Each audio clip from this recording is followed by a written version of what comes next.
long as I've been cutting hair with Feather Switch Blade Shears. This is the Feather Switch Blade 5.5, and as I like to say, dull scissors are dangerous. We hear lots of stories about lots of people paying lots of money for very expensive hair cutting scissors and then being panicked, worried, and concerned when they send them out for sharpening. What am I going to do? I can't be without my scissors. How do I know that that sharpener is a quality and reputable sharpener? How do I know they're not going to destroy a very expensive pair of scissors? I'll tell you how you know. You don't go there in the first place. You get a set of Feather Switchblade scissors. This is the 5.5, and what I do is, if I particularly notice it's time, they feel like they're not cutting like they used to, I'll change the blades. Otherwise, I just make a note on the calendar, and 4 times a year, for a less than $15, the blades go in the sharps bin. The blades simply get thrown away. They're gone. And here they are, a brand new pair of 5.5 scissors for my Feather Switchblade Shears. I'm going to carefully open up the package, and the blades are right there. Here's what we're going to do. We're going to take these out. There's 2 pieces of plastic here. They sit in that tray. We're going to take that out, and we're going to carefully grasp the blade, and we're going to slide it onto the shank, and you'll see the little hole there and the little button. It'll snap and click in place. Real easy to do. There it is. That's one side, and then we do the other.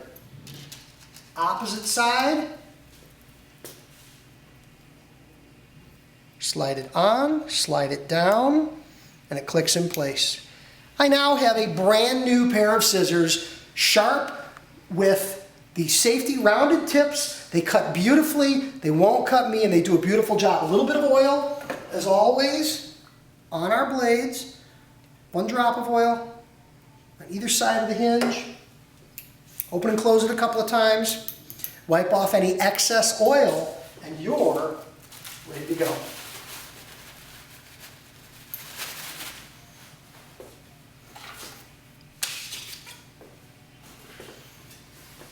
Now, I want to switch to scissors because I want to detail in some of the perimeter and the edges of the haircut. I want it to create some closeness. Now notice, I rest the tip of the shear on my client, and I walk it up and around, and I get a beautiful line there. In front of the ear, I don't want to create a tailored sideburn. I want to leave this softer. I'm going to elevate it, and I'm going to point cut into it. Remember when we elevated that when we were trap cutting, we combed it up so that it would over direct, stay long. A little bit of shear point tapering like that. And look how nice and soft that retains its shape. The curl of her hair naturally lends itself to this beautifully. At the front hairline here, I'm going to bend that forward. I'm going to come in underneath the comb and just point cut a bit. And that'll soften that off beautifully. And here,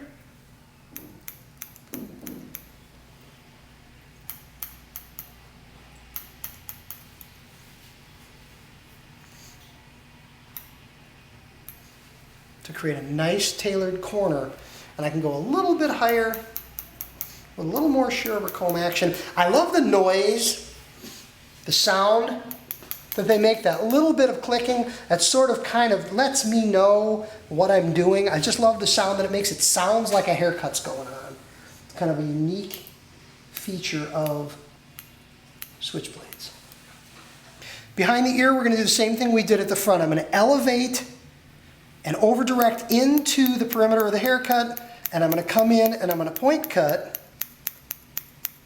just to soften that off. And that's going to look great. We're going to duplicate that same thing on the opposite side. That's a combination of razor cutting and over direction, using both the traditional razor blade and the texture razor blade from Feather in our hair cutting razor. At the center nape here, again, over directing and just taking a little bit to take a little extra weight out of there. It's going to look great. And That one right there. See that heavy spot right there? There it is. Got it. The opposite side, same as we did on the first side, I'm going to come behind the ear. A little fancy move there. And again, I can rest the tip of the shear right up against Leela's skin. It's not going to cut her. I'm taking advantage of the rounded tip of the scissors to rest it right on her and walk it up. And I'll connect that arc over the top of the ear. And now I'll come in, again, over directing, elevate it up, it drops back down and retains its softness. We did the same thing along the front hairline. Tough side for me is a right hand. If I were ambidextrous, switch the tools, this would be easy. But as a right-handed hair cutter, it was easy for me on the left side. On this side, I've got to backhand the comb and I've got to come in over the top like that. A little awkward, a little different, a little unique in my approach, but we're still going to make it work. And again, as we did,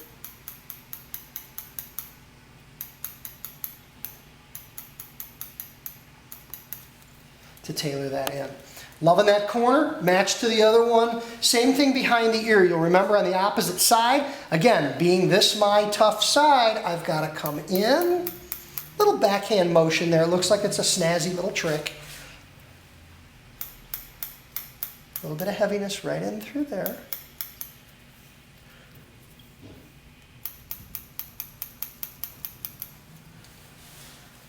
Retaining the softness through the perimeter. And we're ready to just blend up into the longer top.